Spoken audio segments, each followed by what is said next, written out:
Warahmatullahi wabarakatuh. Waalaikumsalam warahmatullahi wabarakatuh. Alhamdulillah, la haula wala quwata illa billah.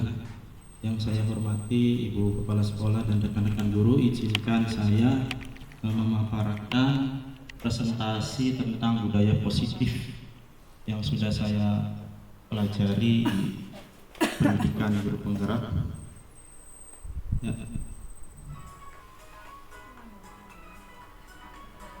Ini kesimpulan dari apa yang sudah saya pelajari di modul 1.4 budaya positif itu, untuk menciptakan budaya positif di lingkungan sekolah, guru bersama murid harus membuat keyakinan kelas dulu dan menyepakatinya. Kemudian seorang guru penggerak ataupun guru harus dapat memahami 5 kebutuhan murid. Di antaranya kebutuhan bertahan hidup, kebutuhan akan kesenangan, kebutuhan akan penguasaan, kebutuhan kasih sayang, dan kebutuhan akan kebebasan. Kebutuhan bertahan hidup masih yang tadi ya. Kebutuhan bertahan hidup itu biasanya akan kebutuhan makan, kebutuhan keamanan, kebutuhan tempat berlindung, rumah dan sebagainya. Kemudian kebutuhan akan kesenangan. Biasanya anak itu senang bermain, bergaul dengan temannya, jalan-jalan dan sebagainya. Bahkan kadang anak ini membuat keisengan.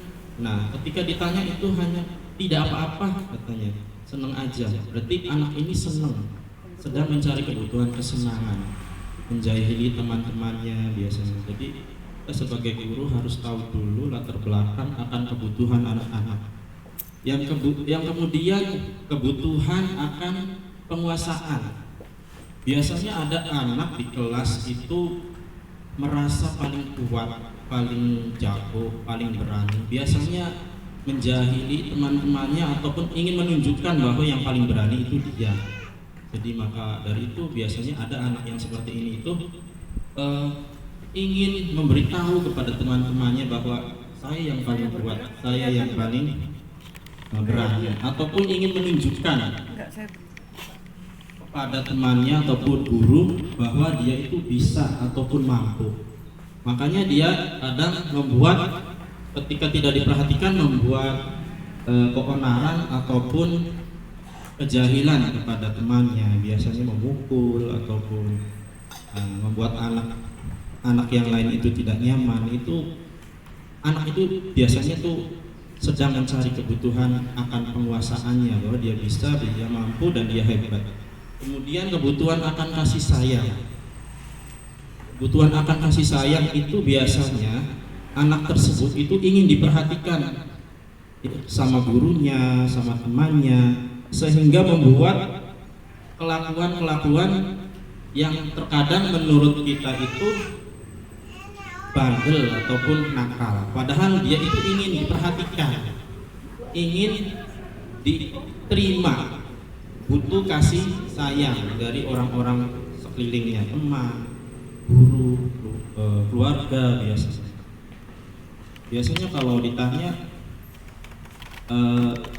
ketika ditanya sama gurunya ataupun orang tua, biasanya karena saya ingin diperhatikan jawabannya, karena saya senang kalau diperhatikan.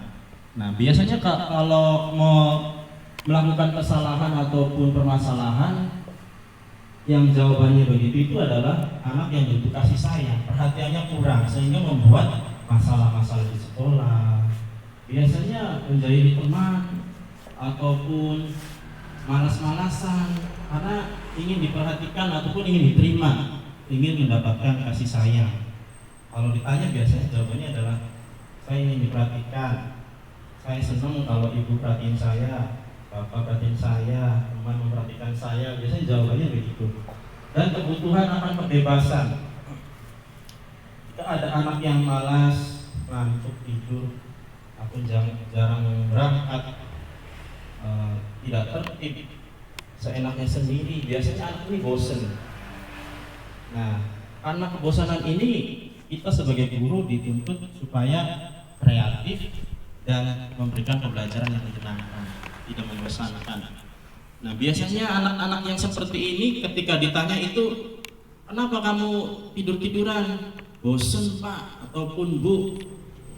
Iya, bosen. Tapi ketika diajak jalan-jalan ataupun yang melatih motoriknya semangat biasanya, karena itu faktor ingin mencari kebebasan. Jadi mereka ini kalau merasa tertekan ataupun terpenjara bahkan kalau di kelas sepertinya bosen, makanya dari itu seorang guru ya ada kreativitasnya itu ya, jangan terlalu monoton, harus banyak kreasi dan inovasinya. Ya. Kemudian seorang guru juga, seorang guru penggerak ataupun guru pada umumnya harus memiliki posisi kontrol sebagai manajer. Di mana guru sebagai manajer berarti dapat memanage muridnya dalam menyelesaikan masalah. Posisi kontrol ini sebagai manajer menyelesaikan masalah dengan langkah segitiga restitusi. Dalam segitiga restitusi terdapat 3 langkah, yaitu yang pertama menstabilkan identitas, yang kedua validasi tindakan yang salah, yang ketiga menanyakan keyakinan. Kembali lagi ke posisi kontrol itu ada 5. Yang pertama itu biasanya guru sebagai penghukum ataupun pemberi sanksi. Karena kamu terlambat, kamu harus push up. Nah, biasanya itu adalah posisi kontrol sebagai penghukum. Karena kamu tidak memakai topi ataupun bersepatu, hormat kepada bendera ataupun dijemur. Ini biasanya guru sedang memerankan posisi kontrol sebagai seorang penghukum. Ada lagi yang kedua itu adalah, nah benar, lanjut aja dulu Pak, nanti ada di bagiannya. Budaya positif dilaksanakan sesuai filosofi KHD, yaitu menuntun kekuatan kodrat yang ada pada anak sehingga dapat mencapai keselamatan dan kebahagiaan baik sebagai peserta didik maupun sebagai warga masyarakat. Untuk menerapkan budaya positif itu dibutuhkan visi guru penggerak yang mengandung nilai-nilai kebajikan. Artinya di sini karena saya sedang mempelajari guru penggerak, jadi visi guru penggerak. Sebenarnya seorang guru, setiap guru memiliki visi dalam dirinya masing-masing. Tujuan, pengen muridnya seperti apa itu pasti ada. Dan visi itu baiknya adalah mengandung nilai-nilai kebajikan, nilai-nilai yang baik. Dan untuk melaksanakan visi tersebut maka dibutuhkan peran dan nilai-nilai seorang guru.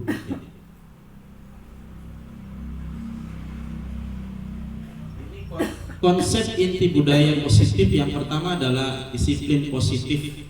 Yang kedua teori kontrol, yang ketiga teori motivasi, yang keempat hukuman dan penghargaan, yang kelima posisi kontrol guru, yang keenam kebutuhan dasar manusia, yang ketujuh keyakinan kelas, dan yang terakhir segitiga restitusi.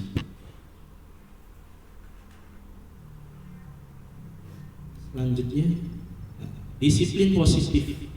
Disiplin positif berasal dari kata disiplina yang artinya belajar.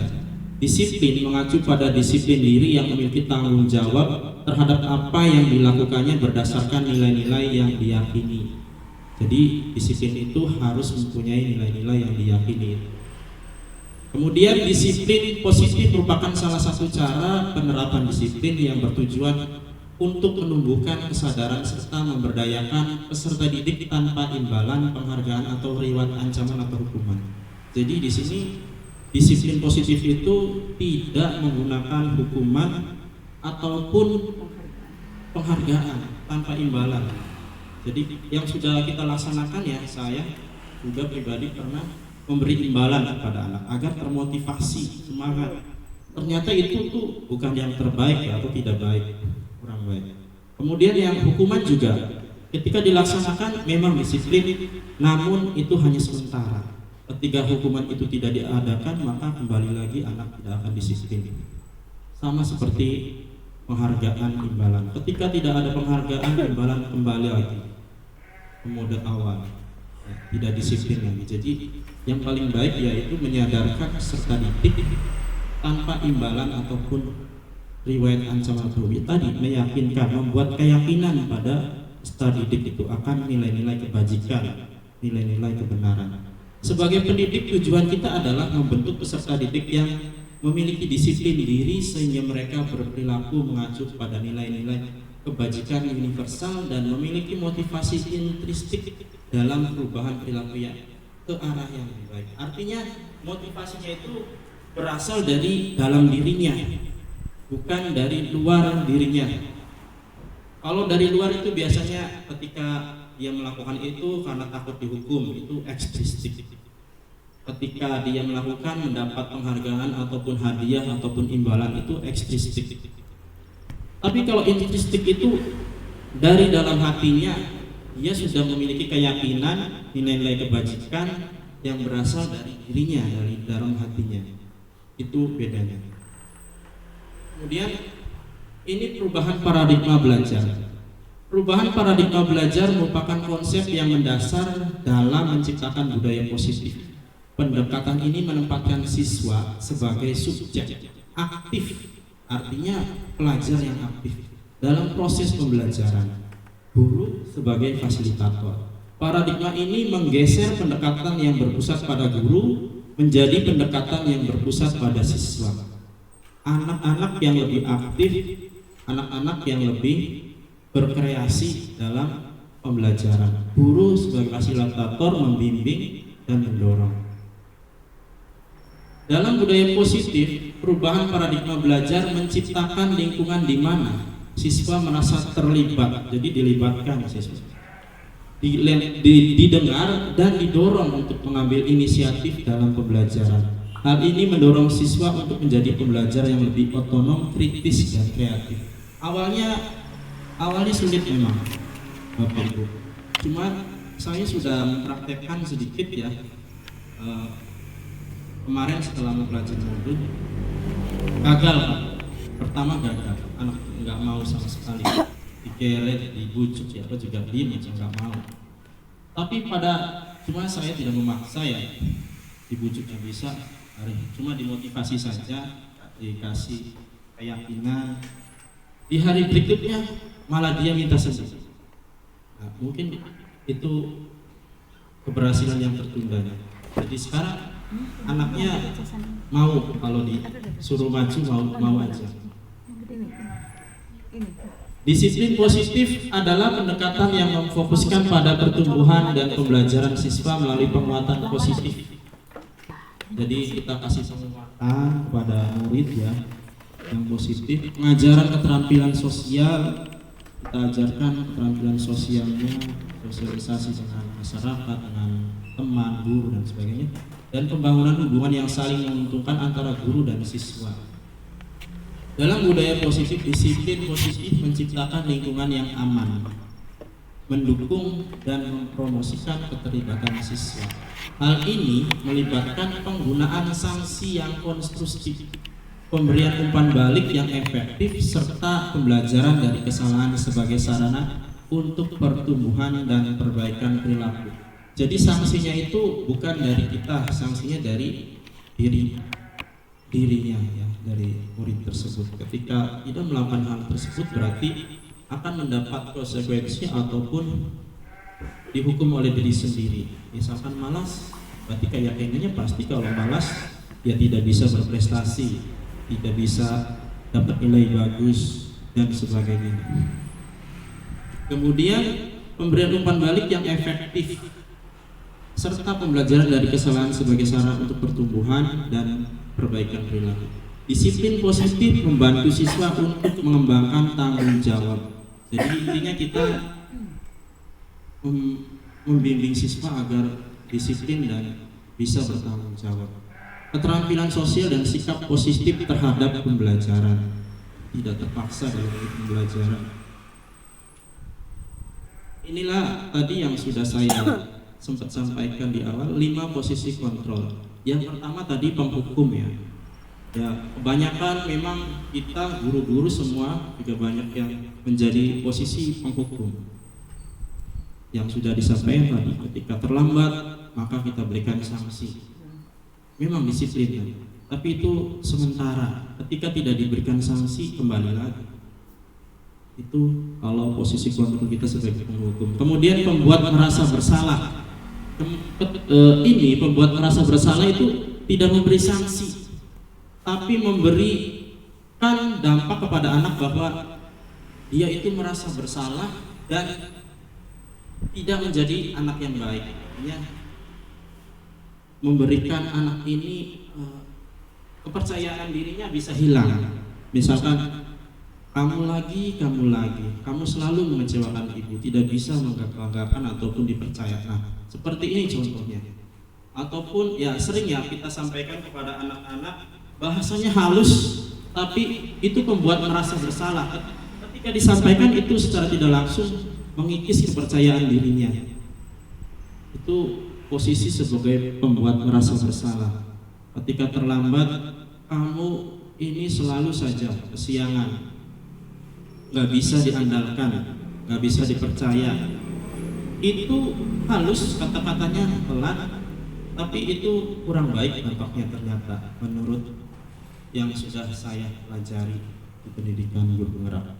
Nah, posisi kontrol yang selanjutnya adalah sebagai teman. Posisi kontrol sebagai teman ini bagus, sebenarnya bagus. Cuman efeknya itu hanya kepada guru yang bersangkutan biasanya. Jadi misalkan Ibu Inah dengan murid akrab seperti teman, muridnya ini nurut, ayolah ibu, bantu ibu, ayo bersihan, nurut. Tapi ketika tidak ada Ibu Inah, ganti guru yang lain, tidak akan jalan. Nah, ini kurangnya posisi kontrol sebagai teman. Jadi posisi kontrol sebagai teman ini kalau guru yang lain menggantikannya, tidak bisa menggantikan posisi sebagai teman, tidak akan jalan anak ini kerjasamanya. Kemudian posisi kontrol yang selanjutnya adalah pemantau. Posisi kontrol sebagai pemantau itu biasanya sifatnya datar dan banyak menyampaikan peraturan-peraturan dan menyampaikan konsekuensinya. Misalkan kamu tahu kan peraturannya, kalau sudah jam 7 terlambat bagaimana? Tahu Pak, misalkan. Apa yang dilakukan kalau kamu terlambat, konsekuensinya? Ya saya tidak istirahat misalkan, ataupun saya berdiri di depan pagar, menyampaikan konsekuensi, tahu akan peraturannya dan tahu akan konsekuensinya. Tapi posisi ini bagus, cuman masih belum maksimal. Artinya anak dilatih untuk menaati peraturan, bukan datang dari dirinya. Nah, yang terakhir itu adalah posisi sebagai manajer. Nah, sebagai manajer ini guru membangkitkan atau menggali niat baik dari murid tersebut. Misalkan melakukan kesalahan, tidak diberi sanksi ataupun diberikan pernyataan yang mengecewakan ataupun konsekuensi yang disampaikan, tapi posisi sebagai manajer itu biasanya lebih menyadarkan murid bahwa dia itu melakukan kesalahan. Biasanya menanyakan pertama yaitu validasi tindakan yang salah, ya. Bukan, menstabilkan identitas. Jadi di dalam menstabilkan identitas boleh Pak lanjut.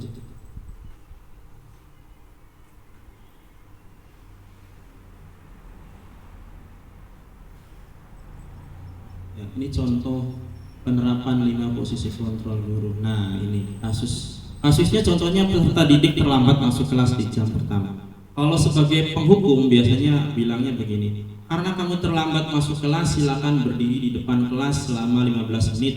Ini contoh saja, banyak sebenarnya kalimat-kalimat lain yang sebagai penghukum.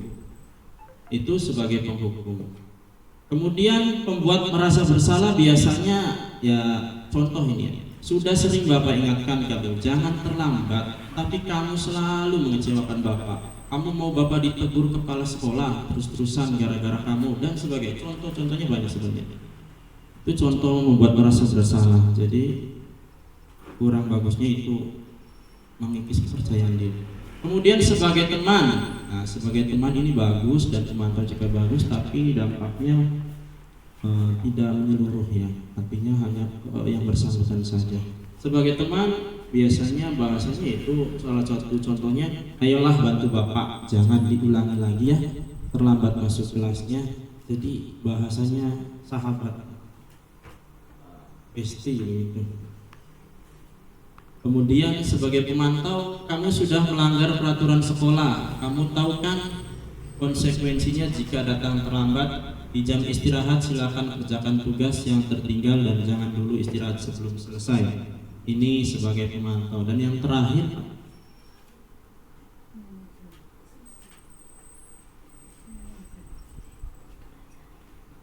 apakah kamu tahu kesalahanmu? Nah, menanyakan dulu, menggali. Kira-kira bagaimana kamu perbaiki kesalahanmu? Jadi anak ini digali atau dipancing untuk menemukan solusinya sendiri, penyelesaiannya sendiri. Jadi tidak terpaksa, tidak didorong sama guru oleh kita. Nah, ini teori motivasi. Teori motivasi biasanya murid itu, anak-anak itu motivasinya ya ini, di antara tiga ini. Yang pertama, untuk menghindari ketidaknyamanan ataupun hukuman. Ya, biasanya patuh. Kenapa kamu patuh? Karena takut disanksi, biasanya jawabannya begitu. Ada juga untuk mendapatkan imbalan atau penghargaan dari orang lain. Kenapa kamu datangnya tepat waktu, seragamnya rapi? Saya senang kalau dikasih penghargaan ataupun pujian sama guru, biasanya begitu. Kalau yang senang dengan penghargaan ataupun imbalan. Kemudian yang ketiga, untuk menjadi orang yang mereka inginkan dan menghargai diri sendiri dengan nilai-nilai yang mereka percaya. Nah, yang ketiga ini yang kita harapkan, yaitu menjadi orang yang mereka inginkan dan menghargai diri sendiri. Mereka menginginkan tapi juga menghargai dirinya sendiri dengan nilai-nilai yang mereka percaya, itu nilai-nilai kebajikan.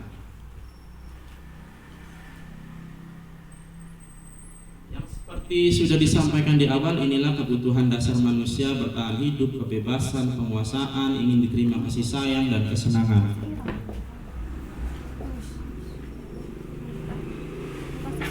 Kenapa harus keyakinan kelas bukan peraturan kelas? Karena keyakinan itu bersifat abstrak, berupa pernyataan universal, artinya semua, mewakili semua murid. Dibuat dalam pernyataan positif, pernyataannya positif. Jadi ketika ada keyakinan atau kesepakatan kelas, jadi ketika nanti di kelas yang saya juga masih kesepakatan, nanti diganti dengan keyakinan. Jadi ketika sudah disepakati maka diyakini, keyakinan. Lagi berupaya tadi berupa pernyataan universal sudah dibuat dalam pernyataan positif. Misal tidak datang terlambat, itu kita rubah nanti datang ke sekolah tepat waktu. Bahasanya tidak boleh negatif, harus positif. Ataupun tidak mencoret-coret tembok, kita ganti bahasanya menjagalah sarana dan prasarana ataupun lingkungan sekolah gitu. Jadi tidak boleh ada kalimat negatif. Kemudian sedikit saja agar mudah diingat. Jadi setelah kita boleh berupa pernyataan universal, nanti pasti itu pernyataan universalnya akan mengerucut ataupun kita kerucutkan, jangan banyak ya.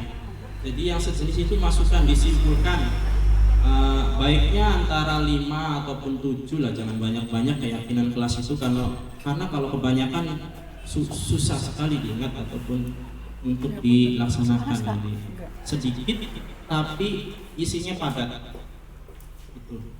Kemudian sesuai kondisi kelas dan sekolah sehingga mudah diterapkan, sesuai dengan kondisi sekolah, apa yang harus dilaksanakan, apa yang harus diterapkan tuh. Jadi jangan menjiplak sekolah yang jauh-jauh, jadi sesuai kondisi saja, kontekstual aja. Kemudian semua warga kelas atau warga sekolah dilibatkan dalam pembuatan keyakinan kelas ya. Biasanya kalau saya itu silakan tulis keyakinan kalian ataupun yang ingin disepakati dalam kertas kecil, dikumpulkan, nanti ditulis satu-satu, yang mirip-mirip yang sama ya jadikan satu, baru nanti diringkas menjadi keyakinan kelas. Nah, Inilah segitiga restitusi. Segitiga restitusi ini adalah sebagai cara ataupun langkah untuk kita menyelesaikan permasalahan murid ataupun peserta didik ya, siswa-siswi kita. Itu dengan langkah restitusi. Segitiga restitusi adalah proses menciptakan kondisi bagi murid untuk memperbaiki kesalahan mereka, sehingga mereka bisa kembali pada kelompok mereka dengan karakter lebih kuat. Jadi kita memperbaiki kesalahan mereka, tapi tidak menghilangkan ataupun tidak merusak percayaan dirinya. Mereka tetap percaya diri, tapi bisa memperbaiki dirinya sendiri untuk dapat kembali ke kelompok mereka dengan karakter yang lebih baik, yang lebih kuat. Kadang tuh ada murid ketika sudah melakukan kesalahan, diejek, berhenti sekolahnya, nggak berangkat itu karena sudah punya kepercayaan diri ataupun malu ya biasanya. Nah, jangan sampai seperti itu, maka segitiga restitusi ini diupayakan supaya dapat menyelesaikan permasalahan murid, namun tetap mereka bisa kembali ke kelompok mereka dengan karakter yang lebih kuat, yang lebih baik. Yang pertama itu biasanya langkah pertama menstabilkan identitas. Yang kedua validasi tindakan yang salah. Tiga menanyakan keyakinan.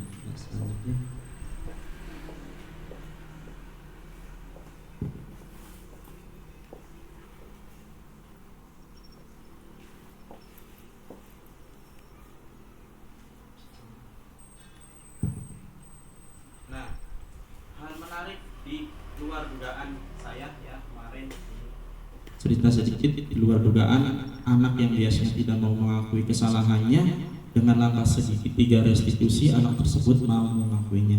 Ketika kita tanya seperti wartawan ataupun polisi, anak tersebut nggak bakalan buka, pasti berbohong.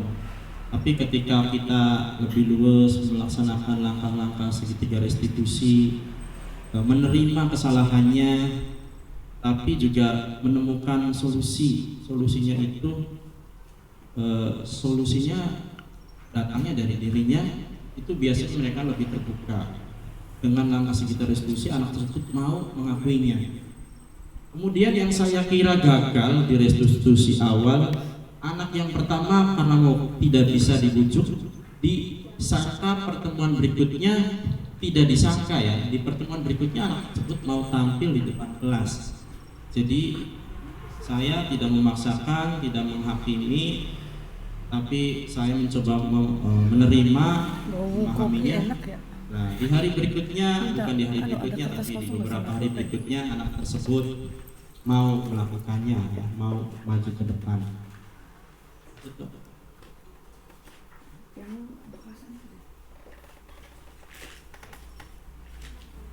Ya, ini perubahan yang terjadi pada diri saya, yaitu saya tidak lagi menggunakan posisi kontrol sebagai penghukum. Saya sebenarnya nomor 1 ya biasanya tuh menjadi posisi sebagai penghukum. Masuk ke CGP kayak di rem, kayak di andek ya, tidak boleh lagi. Jadi bagaimananya saja caranya saya harus terus belajar, tidak melakukan posisi kontrol sebagai penghukum.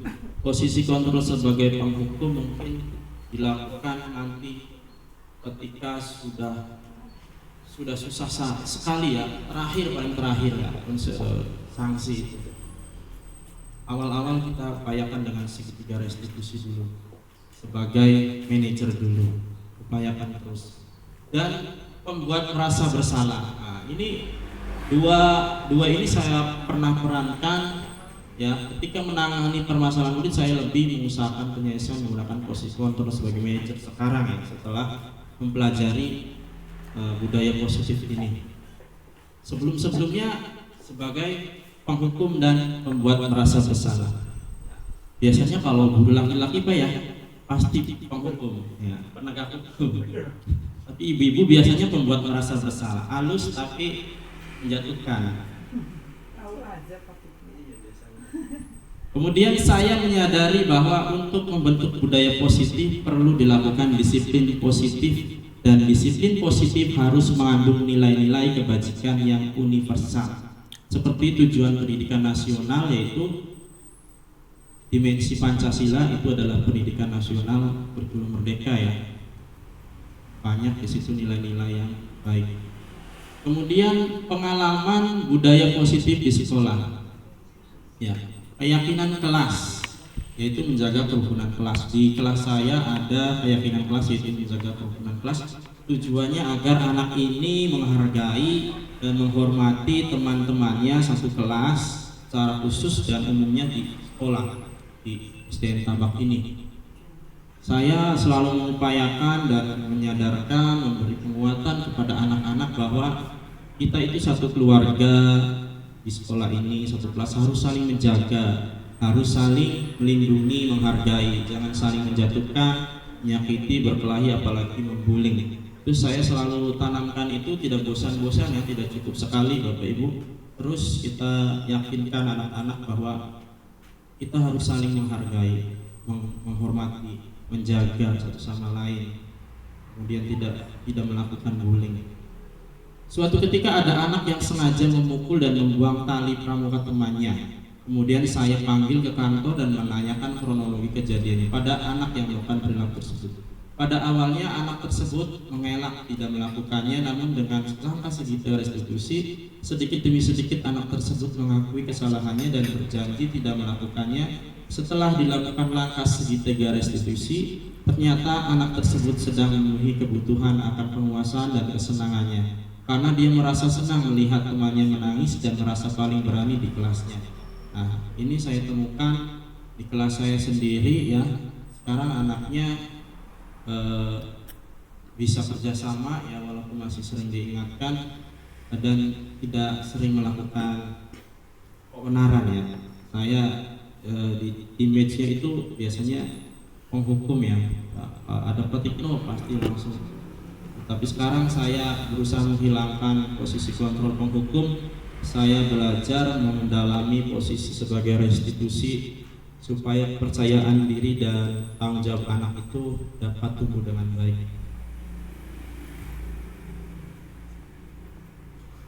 Inilah perasaan setelah melakukan budaya positif. Saya senang dan menjadi lebih termotivasi untuk membentuk generasi yang berakhlak mulia dengan disiplin positif dan langkah segitiga restitusi sebagai penyelesaian masalahnya. Hal yang sudah baik menurut saya dan perlu diperbaiki yang lainnya, yaitu hal yang sudah baiknya adalah anak-anak di kelas yang saya ajar sudah mulai memahami arti keyakinan kelas dan dapat menerapkan dan bertanggung jawab atas keyakinan kelas yang dibuat bersama-sama. Hal yang perlu diperbaiki yaitu konsistensi. Ya, konsistensi murid dalam melaksanakan keyakinan kelas masih perlu dimotivasi terus. Ya, namanya anak biasanya tuh sekali dua kali bagus. Kalau kitanya kontrolnya atau pengawasannya ya, motivasinya kendor, ya kendor lagi. Jadi kita harus selalu memotivasi, memberi penguatan ya, dan keyakinan kepada anak. Sebelum mempelajari modul ini, posisi kontrol yang sering saya pakai adalah tadi sebagai penghukum. Ketika menghukum murid sebenarnya hati saya kurang berkenan ya, bertolak belakang, tidak sampai hati. Namun karena ingin mendisiplinkan hal itu saya lakukan ya, sebelum mempelajari modul ini. Memang dengan menghukum ataupun sanksi cukup berhasil mendisiplinkan murid, namun hasilnya antara guru dan murid seperti ada jarak. Ya. Jadi pedih, takut. Ya. Pesannya itu mereka disiplin karena takut, bukan karena menghargai dirinya. Seperti ada jarak dan saya lebih terkesan ditakuti oleh murid, bukan dihargai atau dihormati sebagai guru. Setelah mempelajari modul ini, hati dan pikiran saya lebih terbuka dan saya merasa lega. Ternyata ada cara yang lebih baik untuk mendisiplinkan murid, yaitu dengan posisi kontrol sebagai manajer. Sebagai manajer dengan segitiga restitusi sebagai penyelesaiannya. Setelah saya gunakan posisi kontrol ini, anak lebih senang dan tidak takut lagi ketika dipanggil ke kantor ataupun ditanya-tanya. Ya, itu. Lanjut. Menurut saya hal yang penting lain selain konsep-konsep yang sudah disampaikan di modul 4 di modul 1.4 ini adalah yaitu pembiasaan keagamaan ya. Itu sangat baik tentunya. Itu beriman, bertakwa pada Tuhan Yang Maha Esa dengan cara membuat kegiatan, melaksanakan ibadah rutin di sekolah seperti ceramah tentang akhlak-akhlak yang mulia, jangan bosan-bosan ya. Harus sering ceramah tentang nilai-nilai kebaikan, nilai-nilai keteladanan ya. Kemudian mengajarkan wudu yang baik dan menjelaskan artinya. Kemudian sholat duhur bersama itu juga bisa memupuk kekeluargaan bersamaan. Sholat duha bersama ya, di sekolah kita alhamdulillah sudah berjalan ya, mudah-mudahan lebih baik lagi. Sholat duha bersama, mengaji bersama, dan ibadah baik lainnya masih banyak ya. Nah, mungkin itu menurut saya yang bisa ditambahkan ya. Selanjutnya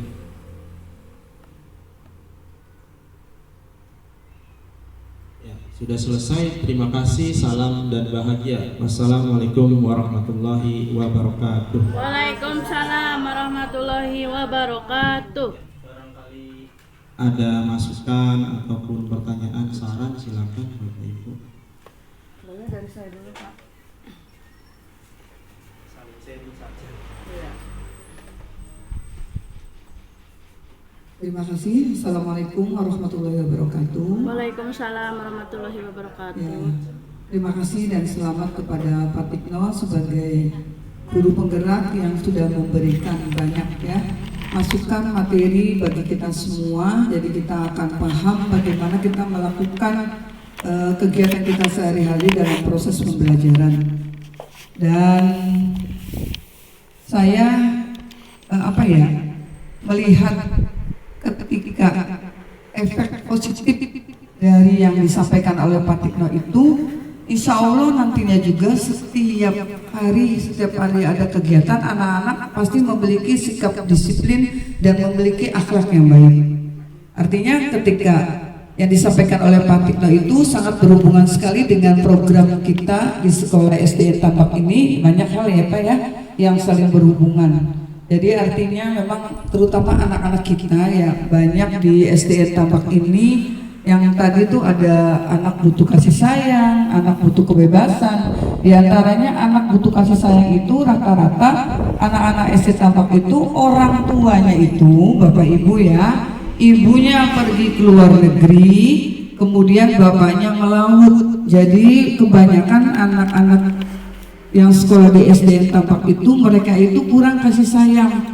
Mereka hidupnya bersama mbahnya, sedangkan yang namanya mbahnya itu neneknya atau kakeknya itu ya kadang-kadang itu lebih banyak memanjakan anak-anak, dan itu juga tidak baik. Jadi artinya kita saling saja ya Bapak Ibu. Tadi disampaikan oleh Pak Tikno bahwasanya ketika anak melakukan sebuah kesalahan, kemudian anak itu ketika ditanya dia tidak mau menjawab dengan jujur, tetapi dengan tadi ada segitiga restitusi itu ya Pak, yang ternyata Pak Tikno sudah mengalaminya sendiri hal yang seperti ini. Jadi butuh pendekatan. Dan memang saya secara pribadi juga ke anak-anak, bila memang kita tuh untuk menerapkan disiplin biasanya dengan cara reward atau juga hukuman atau sanksi. Ternyata menurut tadi yang disampaikan oleh Pak Tikno bahwa sanksi itu bukan jalan yang terbaik untuk memberikan efek jerah kepada anak-anak ya Pak ya. Tapi intinya Bapak Ibu, dari yang Pak Tikno sampaikan ini, kita memang harus benar-benar dekat dengan anak didik gitu.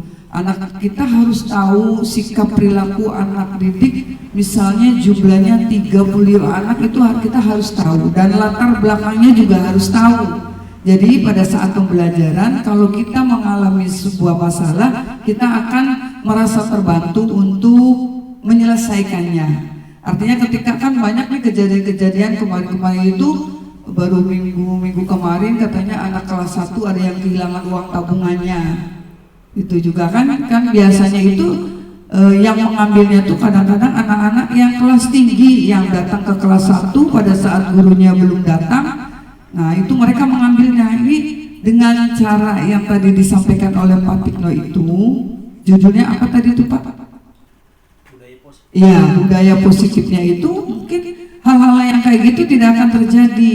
Jadi mangga Pak Tikno selaku guru penggerak, jadi bukan yang melakukan itu hanya Pak Tikno sebagai guru penggerak saja, tapi semua Bapak Ibu guru yang ada di SDN Tampak ini kita dapat ilmu baru dari Pak Tikno tadi, bahwasanya budaya positif itu harus kita terapkan. Jadi intinya kita tuh dengan siswa ada chemistry baik ya, kemudian juga kita jangan terlalu ke anak itu kadang-kadang begini memang sih ya, pada saat saya melihat anak dengan santainya sudah dari tadi, tapi anak tuh dengan santainya jalan gitu, kayak tidak ada merasa bersalah bahwa saya tuh terlambat.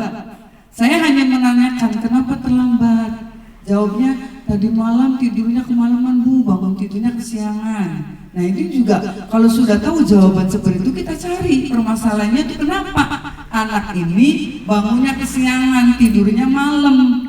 Kan ada tuh yang ke saya tuh orang tuanya minta tolong, katanya anak tuh sudah namanya tuh kalau Kecanduan HP. iya, kecanduan HP itu semalaman tidak tidur katanya ada. Bahkan waktu itu kita jadi terpaksa berbohong bahwasanya dari Senin sampai hari Jumat HP itu dipegang oleh saya, sampai berbohong seperti itu. Nah kalau bisa hal-hal yang kayak gini nih saya atau kita sebagai guru jangan berbohong begitu. Walaupun itu kerjasama dengan orang tua, tetapi kita harus cari ya Pak ya solusinya yang terbaik itu agar anak itu tadi kan anak mencari kebebasan dengan cara belajarnya males-malesan, ketiduran di kelas gitu ya, ngantuk dan lain sebagainya, itu harus cari permasalahannya ini ada di mana. Jadi mangga nanti Bapak Ibu apabila untuk masalah budaya positif ini kita saling belajar gitu, bertahap bagaimana caranya supaya budaya positif ini bisa diterapkan dan bisa dilakukan oleh kita sebagai guru dan juga oleh anak didik kita. Karena begini Bapak Ibu, budaya positif ingin kita terapkan kepada anak didik kita, kitanya dulu yang harus memiliki budaya positif dengan memiliki disiplin, tanggung jawab terhadap tugas kita, bahwa kita juga guru juga punya tata tertib gitu. Jadi ketika berbicara kepada anak itu bukan seperti bahasa kasarnya tuh kayak calo katanya ya, Cirebon orang yang diajak ke Cirebon berangkat dianya tetap di sini. Jadi sama kita juga, ayo anak-anak disiplin mengerjakan PR, datang ke sekolah tepat waktu gitu, itu sama. Jadi kalau bisa mangga kitanya terlebih dahulu ya Pak Tikno, ya budaya positifnya dari guru-gurunya dulu, setelah dari guru-guru mangga ke anak didik, dan itu insya Allah akan cepat. Jadi kalau kitanya sudah disiplin, kitanya sudah memiliki tanggung jawab, kemudian kita terapkan ke anak didik, insya Allah kita akan mendapatkan budaya positif itu dengan baik ke anak didik.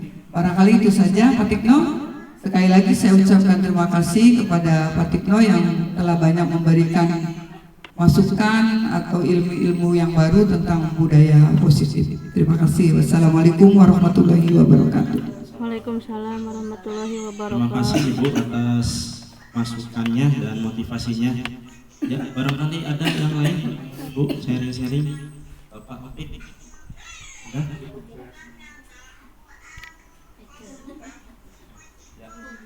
Alhamdulillah, terima kasih Bapak Ibu atas partisipasinya. Saya ucapkan terima kasih banyak. Wassalamualaikum warahmatullahi wabarakatuh. Waalaikumsalam warahmatullahi. Assalamualaikum warahmatullahi wabarakatuh. Perkenalkan saya Sutikno, CGP Angkatan 11 dari UPTD SDN Tambak Kabupaten Indramayu. Saya akan merefleksikan hasil dari implementasi dan pemaparan kepada guru dan siswa. Yang pertama tentang paradigma pembelajaran. Dulu pembelajaran itu berpusat pada guru. Anak-anak mendengarkan penjelasan, mendengarkan ceramah dari guru, kemudian menunggu tugas yang diberikan guru. Ya, semuanya berpusat pada guru dulu. Sekarang paradigma pembelajaran berubah. Sekarang pembelajaran harus berpusat pada murid, harus berpihak pada murid. Semuanya demi murid. Murid yang aktif, murid yang kreatif. Guru hanya sebagai fasilitator, membimbing dan mendorong agar bakat kodrat yang ada di dalam diri anak-anak bisa berkembang dengan baik. Itulah paradigma pembelajaran di kurikulum Merdeka. Kemudian disiplin positif. Disiplin positif sangat penting diterapkan di sekolah ataupun di rumah juga. Disiplin positif ini adalah menyadarkan anak akan nilai-nilai kebajikan, akan nilai-nilai yang benar, keyakinan akan kebenaran, sehingga anak tersebut akan melakukan hal yang baik berdasarkan apa yang diyakininya, berdasarkan apa yang disadarinya. Kemudian selanjutnya adalah teori kontrol. Teori kontrol itu ada 5 teori kontrol itu. Guru bisa memerankan 5 posisi kontrol. Yang pertama sebagai penghukum. Guru sebagai penghukum ini kurang baik untuk diterapkan, karena murid akan patuh atau taat hanya sementara. Ketika sanksi itu dilaksanakan dan konsisten, maka murid akan patuh dan disiplin. Namun ketika sanksinya dicabut ataupun sanksinya dihilangkan, maka murid ini akan kembali ke sifat ataupun perilaku awal, yaitu melanggar ataupun lalai. Yang kedua adalah membuat merasa bersalah. Posisi kontrol ini kurang baik juga untuk diterapkan, karena posisi kontrol ini dapat membuat anak merasa tidak berharga atau tidak punya motivasi. Percayaan dirinya terkikis karena merasa dia itu tidak memiliki arti, tidak bermanfaat. Biasanya posisi kontrol seperti ini menyampaikan hal-hal yang mengecewakan. Misalkan contohnya, kamu selalu berbuat salah, kamu selalu saja mengulangi kesalahan itu. Kamu ingin bapak terusan ditegur oleh kepala sekolah. Nah, seperti itu contohnya posisi kontrol sebagai pembuat rasa bersalah. Kemudian yang ketiga adalah posisi kontrol sebagai teman. Posisi kontrol sebagai teman ini bagus, sebenarnya bagus, namun berlaku hanya kepada guru yang bersangkutan. Ketika guru yang bersangkutan itu pindah ataupun tidak hadir dan digantikan dengan guru yang tidak memiliki posisi kontrol sebagai teman, maka tidak akan berhasil menerapkan disiplin positif. Kemudian teori selanjutnya yaitu posisi kontrol yang selanjutnya yaitu adalah sebagai pemantau. Sebagai pemantau ini adalah menyampaikan peraturan-peraturan dan menyampaikan konsekuensi-konsekuensinya. Jadi berdasarkan aturan-aturan menyampaikan. Posisi kontrol ini sebenarnya bagus, namun kurang bisa menyadarkan murid. Murid hanya dilatih untuk menaati peraturan-peraturan yang berlaku dan menjalankan konsekuensi-konsekuensi yang sudah disepakati tanpa sadar ataupun memiliki keyakinan sendiri. Jadi kesannya terpaksa. Beda dengan posisi kontrol yang terakhir yaitu sebagai manajer. Posisi kontrol sebagai manajer ini adalah posisi yang sebagai guru posisinya yaitu menyadarkan anak akan nilai-nilai kebenaran, meyakinkan akan nilai-nilai kebenaran. Jadi anak dengan sendiri akan mau melakukan perbaikan ataupun hal-hal yang benar, memperbaiki kesalahan-kesalahan sebelumnya berdasarkan pemikiran dan kesadarannya sendiri. Dan inilah posisi kontrol yang diharapkan oleh kita semua, yaitu sebagai manajer. Kemudian teori motivasi. Teori motivasi dibagi 3. Biasanya motivasi ini, teori motivasi berdasarkan satu, untuk menghindari ketidaknyamanan. Untuk menghindari ketidaknyamanan apa? Seperti hukuman ataupun sanksi oleh guru ketika anak-anak itu melanggar aturan. Itulah motivasi anak untuk menghindari ketidaknyamanan. Kemudian motivasi yang kedua yaitu untuk mendapatkan imbalan ataupun penghargaan dari guru ataupun orang yang dianggapnya penting, misalkan di rumah ataupun di sekolah, guru, kepala sekolah dan sebagainya. Teori motivasi ini biasanya anak ingin mendapatkan penghargaan ataupun imbalan. Motivasi ini kurang bagus karena ketika tidak ada penghargaan, imbalan, maka motivasinya akan hilang. Nah, motivasi yang berikutnya adalah motivasi yang datang dari dirinya sendiri. Ingin merubah dirinya sendiri, sadar dengan dirinya sendiri untuk mau melakukan kebaikan, untuk mau berbuat baik, melakukan hal-hal yang baik, nilai-nilai kebajikan. Nah, posisi motivasi seperti inilah yang kita harapkan pada murid kita, yaitu bisa dengan sadar dan meyakini akan hal-hal yang benar, hal-hal yang baik. Kemudian tentang hukuman dan penghargaan. Hukuman dan penghargaan ini sudah sering dilakukan di sekolah-sekolah. Namun dampaknya yaitu hanya sementara. Disiplin, ya benar disiplin. Bisa termasuk berhasil untuk mendisiplinkan dengan sanksi atau hukuman ini. Dan dengan penghargaan juga bisa memotivasi agar anak-anak disiplin dan rajin. Namun kedua posisi ini, hukuman dan penghargaan, hanya bersifat sementara. Ketika hukuman dan penghargaannya itu dicabut ataupun hilang, tidak diadakan kembali, maka disiplinnya juga akan ikut hilang, tidak disiplin lagi.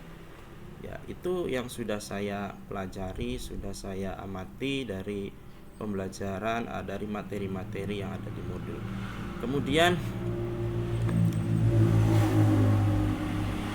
kebutuhan dasar manusia. Kebutuhan dasar manusia itu dibagi menjadi 5. Yang pertama, kebutuhan akan bertahan hidup. Kebutuhan akan bertahan hidup biasanya yaitu mencari makan, ingin makan, kebutuhan tempat tinggal, kenyamanan, tempat istirahat, sandang, ya, baju biasanya. Kemudian minum, ya, termasuk kebutuhan biologis, ya, kebutuhan akan sehari-hari. Ini kebutuhan akan bertahan hidup. Kemudian kebutuhan yang selanjutnya yaitu kebutuhan kasih sayang atau rasa ingin diterima. Kebutuhan kasih sayang atau rasa ingin diterima itu biasanya anak tersebut ataupun orang tersebut, ya, biasanya mencari perhatian. Untuk apa? Untuk disayangi, untuk diperhatikan oleh orang-orang sekelilingnya. Kalau di sekolah ingin diperhatikan oleh guru, ingin diperhatikan oleh teman-temannya. Kalau di rumah, ya, ingin diperhatikan oleh orang tuanya ataupun saudaranya. Maka anak tersebut biasanya akan mencari cara untuk bisa diperhatikan. Kadang caranya salah, tapi sejatinya ingin memenuhi kebutuhan akan diterima ataupun kasih sayang. Kemudian kebutuhan dasar manusia yang selanjutnya yaitu kebutuhan dasar akan kebebasan. Kebutuhan dasar akan kebebasan ini biasanya tidak ingin terikat ataupun terkekang ataupun teratur. Jadi anak ini biasanya ingin leluasa, ingin bebas.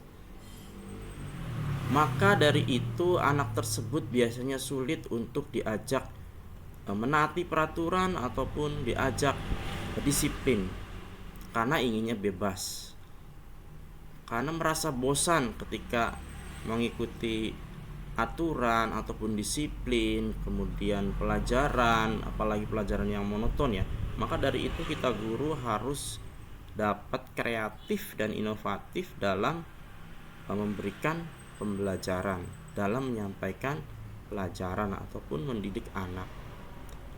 Itulah posisi atau kebutuhan dasar yang ketiga, yaitu kebebasan. Kebutuhan dasar yang selanjutnya yaitu akan penguasaan. Kebutuhan dasar akan penguasaan itu anak ingin diakui.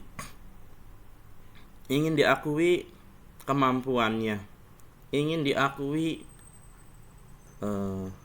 penguasaannya. Jadi biasanya anak yang ingin diakui itu mencari cara agar orang lain itu dapat melihat bahwa dia itu dapat melakukan ataupun mampu melakukan hal-hal yang dianggapnya bisa. Jadi dia ingin orang lain tahu. Kadang membuat masalah, membuat keonaran. Ya. Itulah kebutuhan dasar yang ketiga ya. Kemudian kebutuhan dasar yang keempat yaitu kebutuhan dasar akan kesenangan. Kebutuhan dasar akan kesenangan ini adalah sifat manusia dari kecil sampai dewasa, juga semua manusia ingin mendapatkan kesenangan. Biasanya anak itu mencari perhatian ataupun mencari cara untuk dapat menyenangkan. Sepertinya jahil ataupun sepertinya anak tersebut bandel, padahal anak tersebut ingin mencari kesenangan, cuman caranya mungkin harus kita arahkan. Caranya kurang tepat, caranya meleset, tidak sesuai dengan keyakinan yang dipercaya baik. Maka dari itu kita sebagai guru harus terus menuntun anak-anak agar dapat terarah ya. Kodrat yang ada pada dirinya itu dapat kita bimbing, kita arahkan, kita dorong ke arah yang lebih baik, ke arah yang benar. Kemudian kebutuhan dasar lainnya yaitu tadi sudah kebutuhan dasar akan bertahan hidup, sudah kebutuhan dasar kebebasan, penguasaan, kasih sayang, kesenangan. Berarti sudah disampaikan semua. Itu refleksi yang sudah saya bisa disampaikan ya. Yang kemudian tentang kebutuhan dasar manusia. Berikutnya yaitu tentang keyakinan kelas. Kita sebagai guru di dalam kelas harus membuat keyakinan kelas. Apalagi di dalam kurikulum Merdeka ini, guru diwajibkan membuat keyakinan kelas. Kenapa keyakinan kelas, bukan aturan ataupun tata tertib? Karena keyakinan kelas ini dipercaya dapat menumbuhkan kesadaran murid. Jadi murid dapat melakukan hal-hal yang baik berdasarkan pemikiran dan berdasarkan kesadarannya sendiri, tanpa dipaksa, tanpa didorong, tanpa disanksi ataupun tanpa dikasih imbalan. Ya, maka dari itu kita buat keyakinan kelas itu untuk melibatkan semua murid. Kita libatkan semua murid untuk berpendapat, untuk menemukan ide dalam menciptakan kelas yang diinginkannya. Nanti kita simpulkan ketika mirip-mirip, ya kan?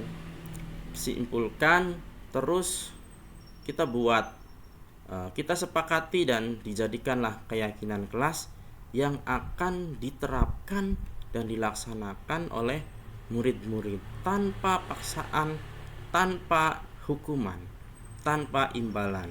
Ya. Murid akan dengan sadar dan dengan yakin melakukan itu tanpa dipaksa, Nah, tugas kita sebagai guru yaitu mengingatkan dan terus memotivasinya. Ya, itulah keyakinan kelas. Kemudian yang selanjutnya adalah segitiga restitusi. Segitiga restitusi ini adalah langkah untuk menyelesaikan masalah yang ada pada anak.